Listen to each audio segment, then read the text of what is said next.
નમસ્કાર મિત્રો, વિડીયોમાં તમારું સ્વાગત છે। તો જોઈ લઈએ આજના દેશ અને દુનિયાના તાજા મોટા અને મહત્વના સમાચાર સામે આવ્યા છે। તો મિત્રો આ સમાચાર ધ્યાનથી સાંભળી લેજો। સૌપ્રથમ મિત્રો વાત કરવામાં આવે તો ઘૂસણખોરોના કારણે કેટલાક રાજ્યોમાં સ્થિતિ ચિંતાજનક જોવા મળી। પીએમ નરેન્દ્ર મોદીએ બિહારમાં ₹36,000 કરોડના પ્રોજેક્ટના ઉદ્ઘાટન શિલાન્યાસ કર્યા। સુરેન્દ્રનગર વન વિભાગે સૌથી મોટી દંડની વસૂલાત કરી। વન વિભાગે 3 ભૂમાફિયાઓ પાસેથી દંડ વસૂલાયો। જૂના જસાપરામાં વન વિભાગની જમીનમાં ખનન કરનારને 15 લાખનો દંડ ફટકાર્યો। તંત્રના વાકે રાહદારીઓ જીવન જોખમે રોડ પર ચાલવા મજબૂર। હળવદ શહેરમાં ફૂટપાથ પર દબાણના કારણે ટ્રાફિકની સમસ્યા વકરી। ખરીફ સિઝનમાં પાણી ભરાયેલા રહેવાના કારણે ધરતીપુત્રો પાયમાલ। ભાલ પંથકમાં પાક નુકસાનનો સર્વે કરી ખેડૂતોને સહાય આપવાની માંગણી। પાલિતાણા ડિવિઝનમાં વીજ ચેકિંગ ડ્રાઈવ। 5 સબ ડિવિઝનના 300થી વધારે વીજ કનેક્શનમાં 44 ટીમોએ ચેકિંગ હાથ ધર્યું। પીજીવીસીએલના 99 કનેક્શનમાં ₹32.61 લાખની વીજ ચોરી ઝડપી। ધોલેરા એક્સપ્રેસ હાઈવે પર ગમખાર અકસ્માત। આંબલી નજીક કાર બાઇક વચ્ચે ટક્કર। બાઇક સવાર 2 લોકોના ઘટના સ્થળે મૃત્યુ। નડિયાદ રેલવે સ્ટેશન પરની પોસ્ટ ઓફિસ પશ્ચિમમાં ખસેડવા માંગણી। અગાઉના સ્થળે રોડની નજીક ગ્રાઉન્ડ ફ્લોર ઉપર રાખવાની માંગ। બોટાદના સાળંગપુર રોડ રાજીવનગરમાં કરિયાણાના પૈસા આપવાની ના પાડી। દુકાનધારકને છરીના ઘા ઝીંકી દીધા। આણંદ શહેરની બોરસદ ચોકડીએ 40થી વધુ દબાણ ફરી હટાવવામાં આવ્યા। 3 લાખની લાંચમાં પકડાયેલો ખંભાતનો પીએસઆઈ પીડી રાઠોડ જેલમાં ધકેલાયો। ખાણ ખનિજ વિભાગ 40 કેસ ફરી ₹56.20 લાખનો દંડ વસૂલ્યો।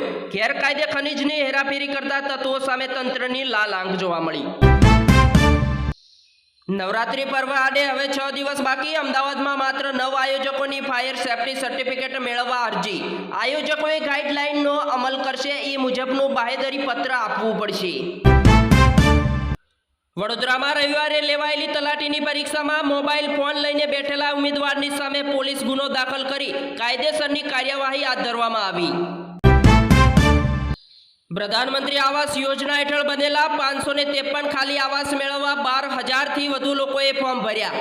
નિકોલમાં બનાવેલા અટલ એપાર્ટમેન્ટમાંથી સૌથી વધુ 418 આવાસ ખાલી। V4U વિઝા કન્સલ્ટન્ટ વધુ એક યુવકને ફસાવ્યો। 7 લાખ પડાવ્યા પછી પણ યુવકને વિદેશથી પરત ફરવું પડ્યું। વડોદરાના છાણી વિસ્તારમાં રૂમ પાર્ટનરના લેપટોપ લઈ ભાગી છૂટેલો આરોપી 11 વર્ષ પછી મહારાષ્ટ્રથી પકડાયો। વિદાય લેતા પહેલા સમગ્ર ગુજરાતને ભીંજવશે મેઘરાજા। તમામ જિલ્લાઓમાં હળવાથી મધ્યમ વરસાદની પણ આગાહી। હોટેલમાં પત્ની અન્ય યુવક સાથે નજરે ચડતા પતિએ માર મારી ગાડી મૂકતા 3 વિરુદ્ધ ગુનો નોંધાયો। ભરૂચના પાલેજ ખાતે રિક્ષામાં બકરી ઉઠાવી જતા શખ્સને ગ્રામજનોએ ઝડપી પાડી મેથી પાક ચખાડ્યો। અમદાવાદના દરિયાપુરનું જીમખાના ફરી વિવાદમાં। જુગારીઓ પત્તા રમતા કેમેરામાં થયા કેદ। અમદાવાદના ચકચારી હિંમત રૂડાણી હત્યા કેસમાં 2 આરોપીઓના 5 દિવસના રિમાન્ડ મંજૂર। જામનગરના જૂના રેલવે સ્ટેશન પાસે ગીતા લોજ બિલ્ડિંગનો એક ભાગ ધરાશયી। મોટી દુર્ઘટના ટળી। બનાસકાંઠાના પૂરગ્રસ્ત વિસ્તારોની કોંગ્રેસે લીધી મુલાકાત। સરકાર પાસે ₹1,000 કરોડની પેકેજની માંગ। અમદાવાદમાં કિડનેપિંગ લૂંટના કેસમાં 6 આરોપીઓનું રિટેન્શન। લંગડાતો દેખાયો કુસ્તાઈ સંગ્રામસિંહ। દિલ્હીમાં મહિલા કાર ચાલકની અડફેટે કેન્દ્રીય નાણાં મંત્રાલયના અધિકારીનું મોત। પત્નીની હાલત ગંભીર। પીએમ નરેન્દ્ર મોદીની મુલાકાતના બીજા જ દિવસે મણિપુરમાં ફરી હિંસા। પોલીસ સ્ટેશન પર ભીડનો હુમલો। લા નીનાના કારણે ભારતમાં આ વખતે હાડ કંપાવતી ઠંડી પડશે। હવામાન વૈજ્ઞાનિકોની લેટેસ્ટ આગાહી જાહેર। મહારાષ્ટ્ર સરકાર અનામતના સંઘર્ષમાં ફસાઈ। એક તરફ વિચરતી જાતિ VS ST, બીજી બાજુ મરાઠા VS OBC। મધ્યપ્રદેશની વિચિત્ર ઘટના જોવા મળી। એક જ દુકાનમાં 5મી વખત ચોરી। 2 મિનિટમાં 8 લાખ ઉપાડી રફુ ચક્કર। મારા પિતાનો જીવ બચી ગયો હોત તો 22 કિમી દૂર કેમ લઈ ગયા? નાણાં મંત્રાલયના અધિકારના મોત પર પુત્રનો સવાલ ઊભો થયો. ટેરિફ મુદ્દે ભારત અમેરિકા વચ્ચે સમાધાન થશે. ટ્રેન ડ્રીલ પર ચર્ચા માટે ટ્રમ્પની ખાસ ટીમ દિલ્હીમાં. ઘૂસણખોરોને બચાવે છે કોંગ્રેસ અને આરજેડીના નેતાઓ. બિહારમાં પીએમ નરેન્દ્ર મોદીએ ઉઠાવ્યો ડેમોગ્રાફીનો મુદ્દો. જયપુરમાં અકસ્માતમાં મૃત્યુ પામેલા 60 લોકોના અંતિમ સંસ્કારમાં ફરી દુર્ઘટના સામે આવી. અન્ય 7 નદીમાં તણાયા, 3 લોકોના મોત. હવેથી આરક્ષિત ટિકિટ માટે પણ આ દસ્તાવેજ જરૂરી. 1 ઓક્ટોબરથી રેલવેમાં નવો નિયમ જાહેર. ટિકટોક મુદ્દે છેલ્લી અણીએ અમેરિકા ચીનની ખાસ ડીલ. ટ્રમ્પે કહ્યું, જિનપિંગ સાથે વાત કરીશ. નેપાળમાં વચગાળાના નવા પીએમ પણ મુશ્કેલીમાં. તેમના નિવાસ સામે દેખાવકારોના ધરણા. રશિયાના ડ્રોન હુમલા સામે નાટો લાચાર. ઘાટ કરતા ઘડામણ મૂકવું. યુદ્ધ મૂકી પડી રહ્યું છે. ટેરિફ માટે ભારત પોતે જવાબદાર.